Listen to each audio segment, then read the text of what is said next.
Hey, what's up YouTube? It's ICU. Apple's September iPhone event is currently underway, and the very first link in the description as well as in your cards right now is a live video stream from directly within inside the event itself. So if you want to see Apple's future iPhones unveiled in real time, be sure to check that link right now. Also subscribe and click that notification bell if you have yet to, because following the event, we're going to have a plethora of coverage, full updates on absolutely everything announced. Again, be sure to subscribe if you just want summaries, or click that link below if you want to see it unfold in real time. For some quick rumor recaps as to what we expect, 3 new iPhone models, 2 of which will be OLEDs, similar to the iPhone 10, and the smaller one will measure in with a 5.8-inch display, exactly like its predecessor, whereas the larger one will come in with a 6.5-inch display measuring diagonally. Now, the naming is definitely unclear for all of these devices, but the 2 OLED models are expected to be dubbed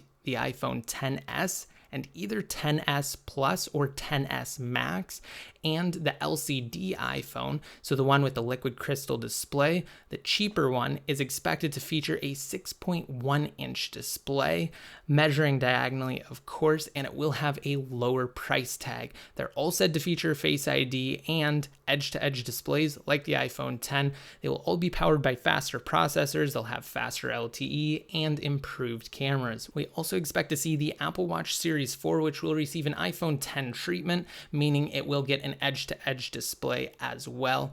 And Apple is also expected to announce new AirPod models, which will feature slight revisions over the predecessor and primarily include a wireless charging case that will be compatible with Apple's AirPower, which was announced last year at their iPhone event. Now, we could also see brand new iPads and Mac updates, or Apple might save that for a new event next month. Again, be sure to subscribe if you have yet to. Full coverage on everything after the event is wrapped up. Live coverage linked below. Be sure to check it out. If you're all into Apple, I highly recommend watching it. And until next time, this is ICU signing out.